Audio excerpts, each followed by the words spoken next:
Welcome back to another historical F1 video. Now, we started off last episode with the 1950, which wasn't the first year that they ever had Formula 1 cars, but it was the first time that they had a Formula 1 championship in 1950.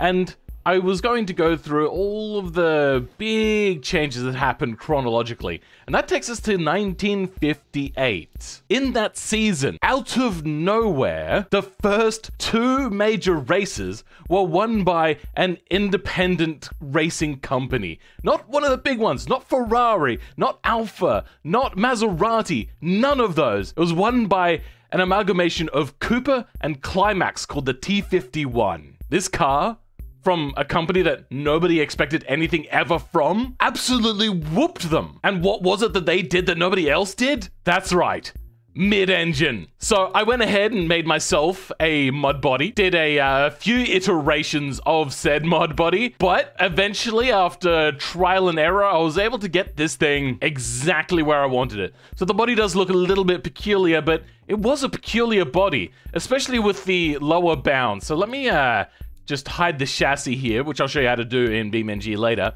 It is actually bowed underneath. This was meant to be basically an aeroplane, but with a Formula 1 kind of chassis inside of it. Like, it's even got a tail fin. Very, very indicative of this sort of era to think that an aeroplane body is what makes a car go faster. Though in reality, it was quite slippery, but you would be generating a lot of lift under here, and with this swooping back end, once again, more lift. And we're going to try to replicate this car vaguely with all of its flaws of being the first generation Formula 1 mid-engine car. Now, these were called actually rear-engine cars because the engines previously were in the front, but they were mid basically because they were behind the front axle. So these were all called rear-engine no matter where they were. So we're going to start off with making this really cheap. So it's going to be aluminium, it's going to be a monocoque, no, it's probably a space frame, steel, a mid-longitudinal engine, so we can fit whatever we want in there, which there is actually limitations on what they had for the engines. We're gonna go with double wishbones on the front and double wishbones on the rear. Though, this kinda did have double wishbone, but something a bit unique. Well, not that unique. This is the sort of thing that started well before even the Model T Ford. So here you've got double wishbone on the front, which is fairly decent. You've got a coil and shock absorber area here. But in the back, let me zoom in a bit on that for you. Yeah, that's a transversely mounted leaf spring. So they were still running this stuff, and they kind of had to because this was an independent company. They couldn't afford the latest and greatest. They had one kind of advantage though, is this. Yeah, this is the sort of thing that a transversely mounted spring could actually do. So, I mean, we're not doing rock climbing, but that's what they were able to do. And if you like this sort of informational type stuff, consider subscribing. So let's go take our close enough is good enough type suspension setup. We're gonna go with a new project here. Now, here's the question.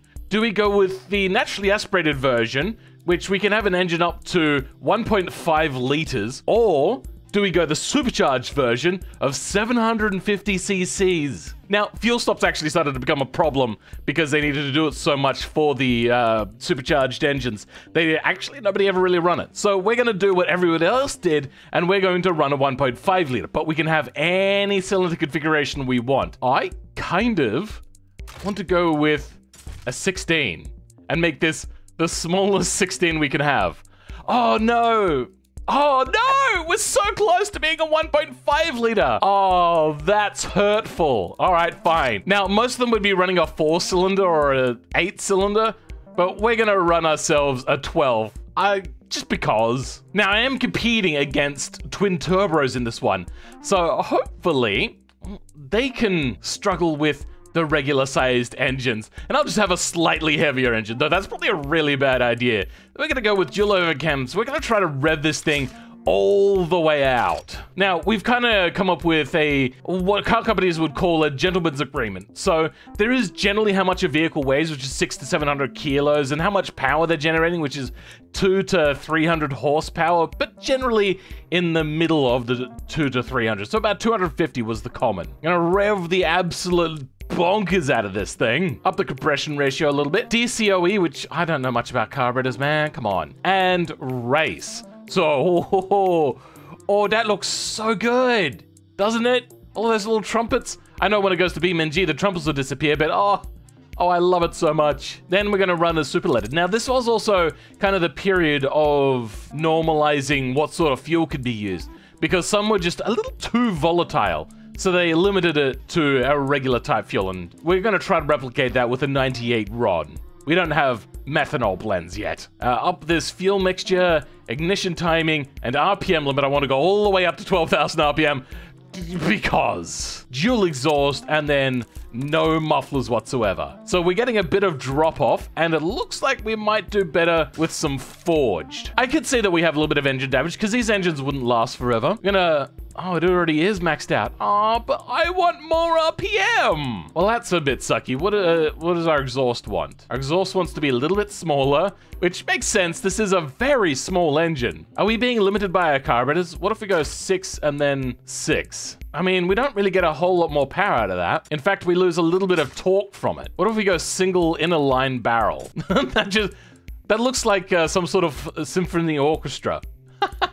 Now, we could go with single barrel ecos because they did want to keep the fuel usage down a little bit, but no, we are going to go with the best of the best, and we're going to aim for about 160 kilowatts, which is the sort of power you'd get from these engines. Though it doesn't look like I have quite the ability to do what they did, so we're going to up the quality of the fuel system, absolute max it. Unfortunately, it just looks like that's what we're going to have to do to be able to get the sort of power out of this thing that we want. Wow. I don't want to have to quality spam everything, but it seems that I have to. We are also kind of basing ourselves off of the Cooper Climax, and this thing had 240 horsepower. So, oh God, we want 178. So basically we want 180 kilowatts. Damn it, I don't think I can do that. Yeah, I don't think this is possible with automation. Let's max everything. We're up to 150.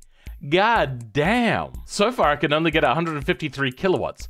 I wonder if having a smaller engine will help. So let's go with, yeah, a smaller engine. They had an inline 4 for them. Oh, I didn't make the engine bay right. Oh, bugger. They had a 94 stroke and an 89.9. Yeah, unfortunately, I can't fit that in here. I didn't make my engine bay right. We could go with a 6. That is half the cylinders and see if that helps us. No, it doesn't look like I'll be able to generate more power with this. What I'm actually noticing here, though, is if I go with a V12, I can fit more carburetors on, which means that the engine will be less suffocated by said carburetors. Ooh, okay. So maybe I wish I could get a V16 to work. Oh, wait, hold on. Yeah, no, I can just down the engine size here. Oh, I'm an idiot. There we go. There's our 1.5 liter 16 cylinder. Well, let's see how our 16 cylinder works. This is horrible. This is absolutely atrocious.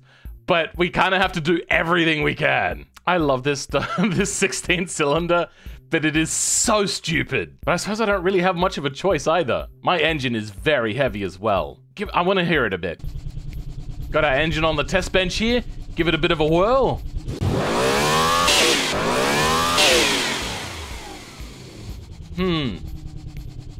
It does sound a little F1-y.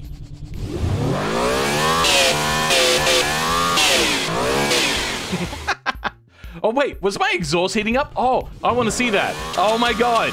I didn't know that that happened to the exhaust. I love it. Wow, just a little detail sometimes that the automation devs put in. Makes you really wish that they had to put the details somewhere else. I love it.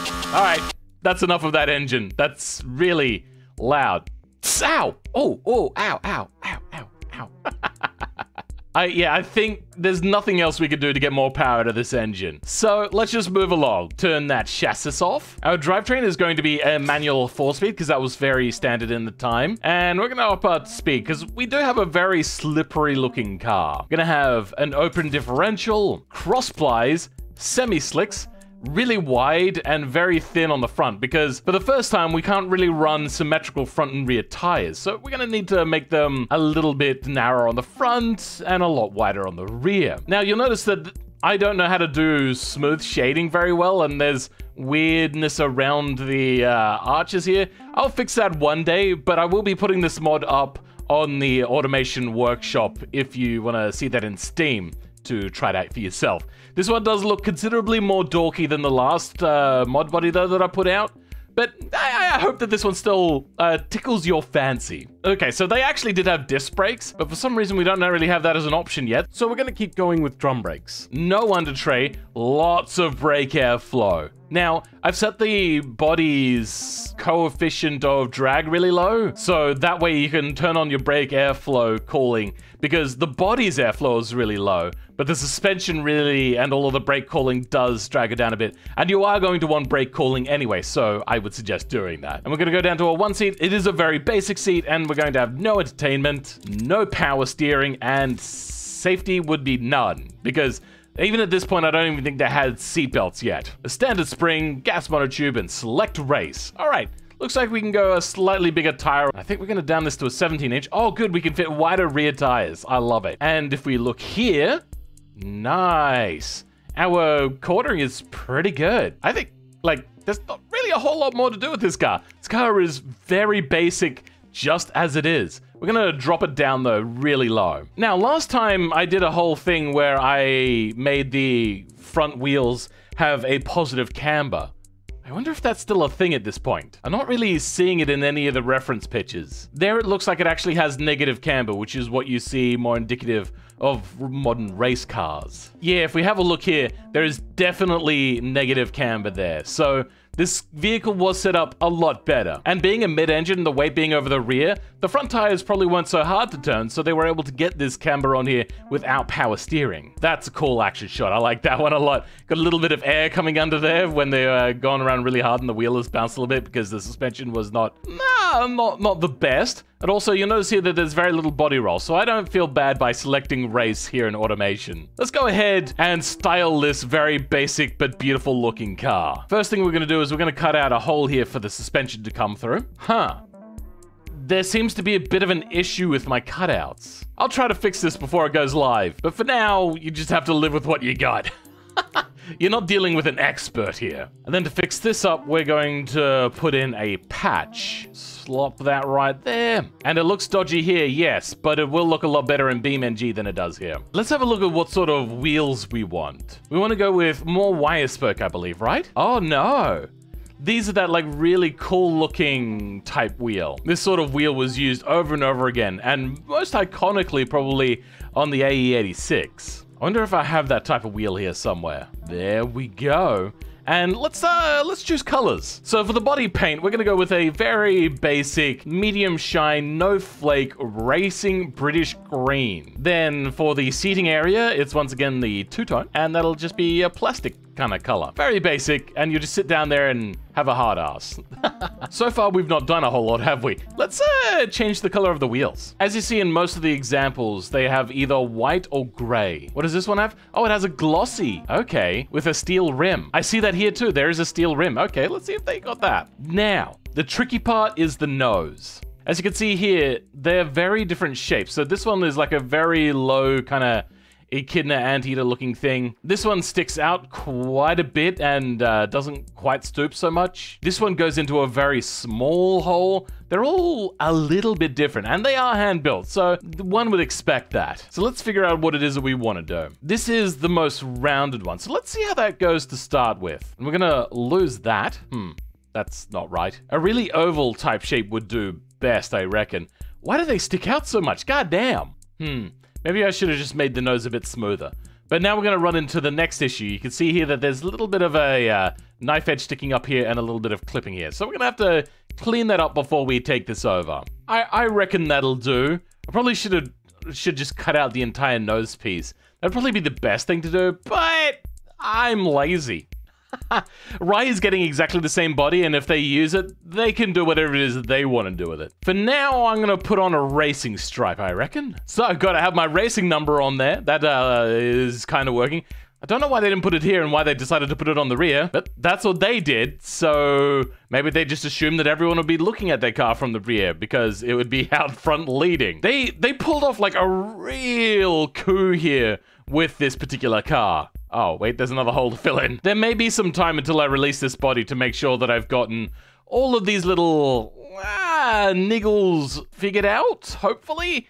This body was being tricky the entire time, so I'm not sure if I can. Now here's a little trick. I've made the windshield actually transparentable, whatever you want to call it. So yeah, that's the thing. Let's go ahead and stick little mirrors down here as well, like the original. Now they had extra bulges coming out of here because of the engine. So what are we looking at here? Let's get rid of the body. Our engine is very low in there, so there's not really a whole lot we can do to add a lot of extra detail to this body. As you can see, it's really far back as well. A little further back than what I would have liked, actually. Is that actually inside of the Oh, so it's bugged out? That's weird. That may take some BeamNG node editing to fix. That engine should not be back there. Honestly, it should be a lot further forwards. Game's still not out of early access, is it? I don't think so. Yep, still in perpetual early access.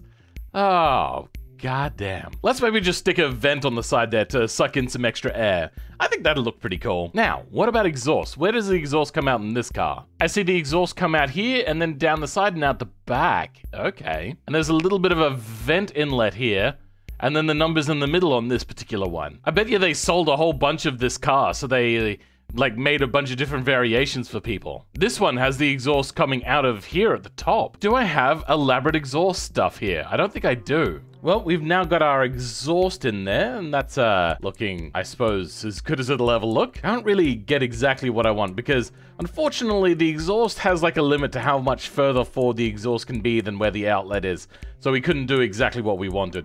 Now let's go ahead and start putting in some lines around here for the body shape to take, say, the engine cover off. Now if you have a look at the basic one here, we've got a big shell clam looking thing around here. Not entirely sure what that is. Maybe that's like a quick for replacement parts. And then a fuel cap here, which looks kind of scary. Some sort of spring-loaded engine cover, and then a body line around here to help take away the extra engine cover area and also this cover area. I have a bit of an idea. We could put something around here. What the flip? What is... Ah, mesh body, please. 2 seconds later. Now, why are you doing that? Why are you out to get me? Is that a joke? What is that? Oh my god, UV meshing sucks in this game. Alright, let's fill that in with a patch, I suppose. And now just a whole bunch of pot rivet looking things around here. I think we are good to take this thing for a bit of a test drive and see how it does over in BeamNG. Am I missing anything?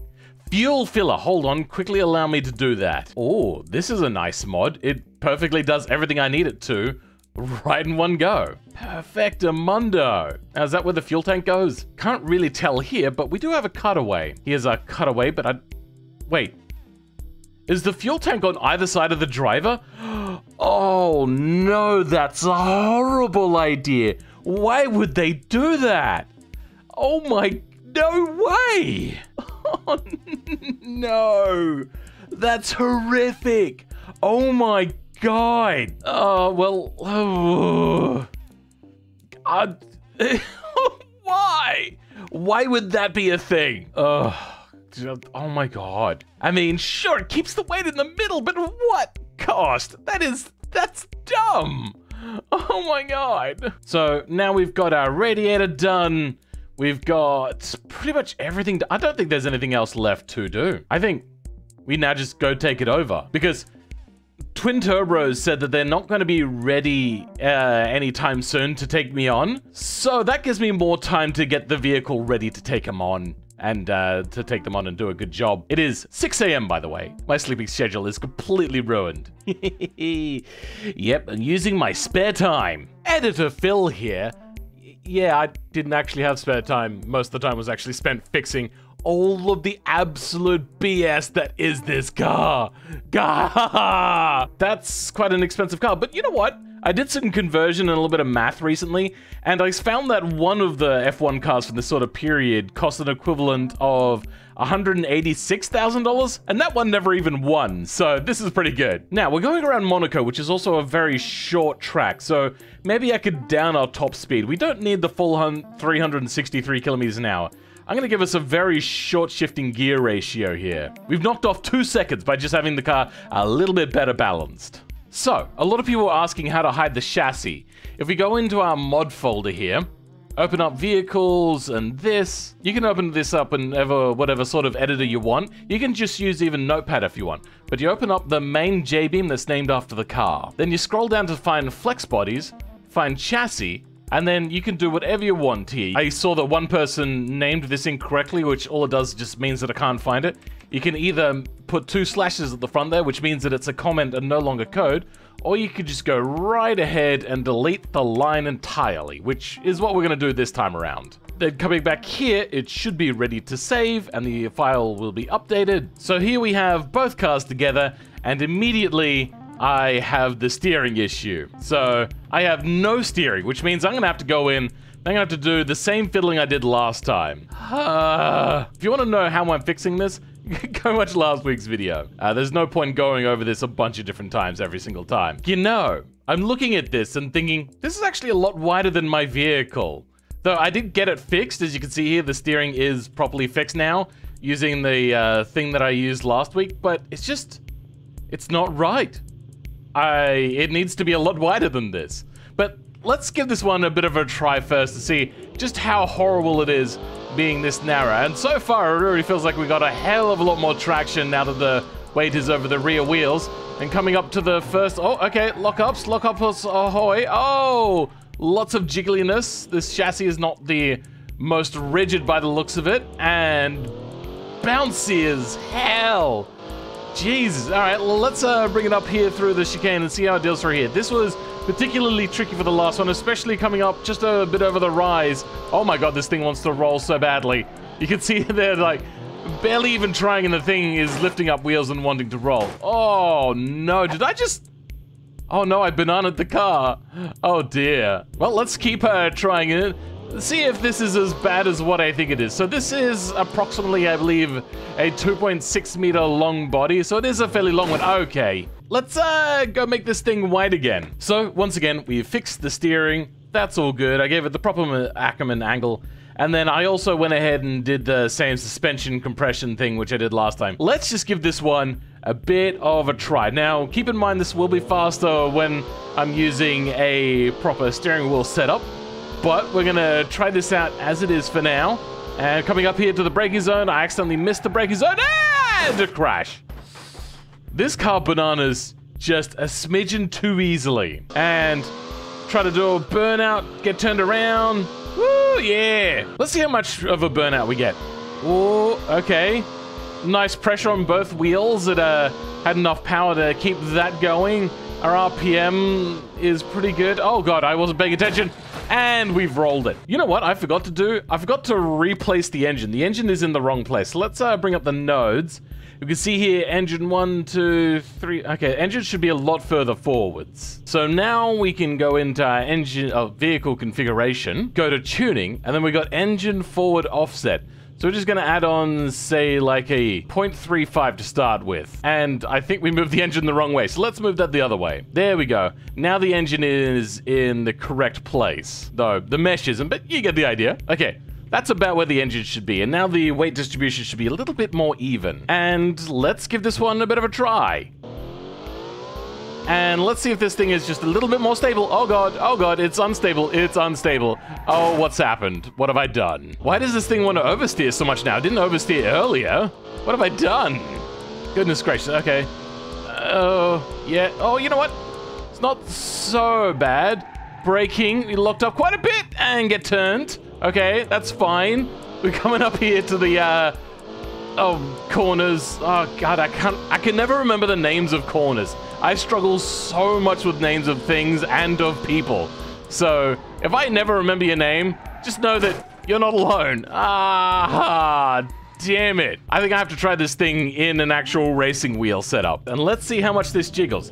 It jiggles a lot, but that's fine. We're gonna give this one a good, hard, proper go around here. We're gonna switch into manual control mode, and we're gonna come up here to the first corner. Oh god, it jiggles a lot, and we've... Oh, okay. Coming around the first corner, the church corner, whatever it's called. I suck at names. Coming up here through the S's, up to the rise here at the top of the hill, and we've got oversteer. Let's go with a 40 offset. We're gonna brake right under the Johnny Walker sign, and we've gone sideways. Oh, we're a little bit unstable, but that's fine. Gonna start braking here, and we've lost control. You know what? We're just gonna wait until Rye's ready, and then we could just both go around crashing, because this is getting tiresome. Oh, who would have thunk? The first rear-engine F1 car was not the best car in the world. You'll notice that there's a big hump on the back of the vehicle where the engine goes.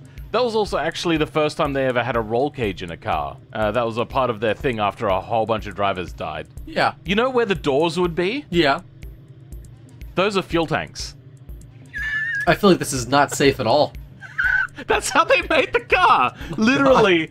The doors are fuel tanks on either side as well. Both sides, just to make sure that you are completely engulfed in flames when you die. Honestly, I feel like people who race these cars, you know how to die like men. And I respect that. Have you seen my engine yet? I mean, no, I haven't seen your engine. Let's take a minute. I saw yours. Yours was a flat 6, which is pretty cool and interesting. Was this a V12? I can't. Is it? No. V16? Yup. That sounds like these are totally different engines. My God. They are very, very different engines. So I found that the more carburetors I had, the less knocking there would be. So I went with the V16 to get the most amount of carburetors. Wait, so you're pushing 150 kilowatts of power, right? Yeah, basically. So I'm pushing about 145. Yeah, so I've got more power than you. But how much is yours rev to? 10,500 RPM. Holy Jesus! These cars are very realistic for 1958, eh? Very realistic. I mean, they went up to like 10,000 RPM. Were they? Like that wasn't out of this world. I was looking at the wiki page, or the page that you sent me, and the one that you showed me, it said it made peak power at 6,750. That was a 4-cylinder. Mm-hmm. They came in many different variations. So I think that this is actually quite canon, our two vehicles here. Being many different variations and whatnot. And you'll notice that I fixed your steering, so that all works. I think yours is a little bit faster than mine as well. Very, very sporty. And I think I did a fairly decent job. I just don't know how to use shade smoothing properly in Blender. I would say it's probably a 6.9 out of 10. Hey, good thing ruined by a period. Oh. Okay. All right, are you ready to do a bit of racing then? I'm ready. I haven't test drove my car at all, but I'm gonna assume everything's fine. I'm gonna assume the car is absolutely perfect. There's no flaws whatsoever. If you crash, give yourself like a 2 count when you're completely stopped, and then reset your car. Okay. If you go through a chicane or corner incorrectly, you cut too much, give yourself, like, come to a complete stop and give yourself a 2 count, then go again. Okay. 3, 2, 1, go. You've got the inside line. I'm trying to use my actual shifter, and I'm not used to it at all. Oh yeah, no, I tried to use that for the last video that I did for these F1 cars, and it sucked. So we've given up. Really bad. Yeah, we've given up on that already, to be honest. Oh my God! Oh my God! Yep. Oh my! Going around already. Have you passed me yet? I don't know. Oh yeah, I'm way past you. I've already won. I've already won the race, Phil. Oh. Okay, my car sucks. Your car is beautiful. That's all that matters. I think I made your steering fast. And I didn't actually do that on mine. So, okay. Maybe I'll crash. You never know. Maybe I won't crash at all, actually. If I was to not crash, that would be absolutely phenomenal and very unlike me. Okay, all I have to do is not crash, and I'll win. I'm still ahead of you. I think. I don't know where you. Where are you? Oh my God! You went right over me. Holy shit! Shit! Oh, I have to reset. Oh my God! I want to see what that looks like from your side. I have to watch your. That was a camera angle. That was a camera angle. I honestly shit my pants. Oh wait, hold on. I forgot to change my engine position. I actually have it set up as a variable. I'll give you a little bit of a head start. Just don't crash, okay? Just do your best, okay, Buttercup? I hate you so much. All right. Well, I'm off then. I won't look a gift horse in the mouse. Mouse? Mouth. The mouse. I swear I do know English. Oh, this handles so much better now. Look at that. I went through corners as if it was like actually cornering. Like a car should do. Yeah. Yeah. My vehicle's weight is all over the rear axle with that with that V16. Oops, I hit a wall, but that's fine. I have positive camber on one and negative on the other. We're all Beautiful. good. I crashed. I'm gonna catch up because that's what we do. Ah! Going 214. Let's slow down. Oh, try not to lock up too much.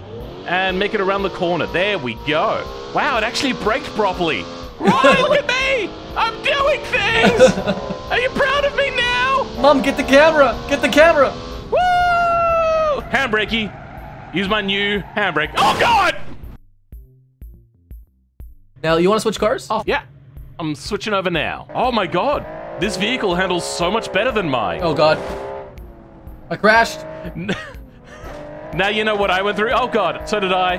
But it's still dry. Oh, my God. I think I've lost my front suspension. My God. This car handles so much better than mine.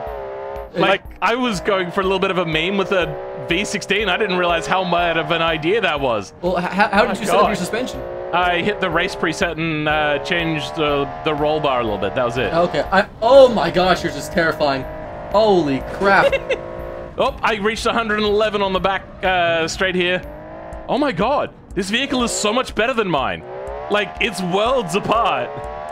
Yours is faster though. A little bit.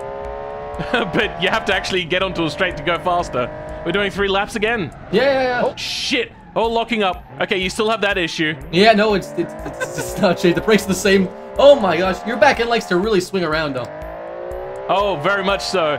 Being a, oh, wait, hold on. No, you want to restart? No, it's fine. Because we forgot to move the engine into the correct place. This is a man's car. Then why are you driving it, bitch? Oh, shit. Oh, Tokyo Drift. Oh, shit. Hit the wall. Oh, my God. I seem to be pulling a little bit to the left and the right at the same time. I don't know how this is possible. Now I feel a little bit vindicated in the fact that my vehicle sucks and not my driving. It's a little bit of both, maybe. I mean, fuck you. Do you want to go both in your car, then? Is that how you want to do this? Oh, shit. No. I feel like... Holy shit. What? I rolled in a straight line in your vehicle. Oh, perfect. That's what I set it up for. All right, let's both drive your car, clearly the superior one. Mine was a big failure. Even if you do move the engine forwards, that does help that vehicle a lot, but this one is just better still. All right, are we ready to go? Winner takes all? Sure. 3, 2, 1, go.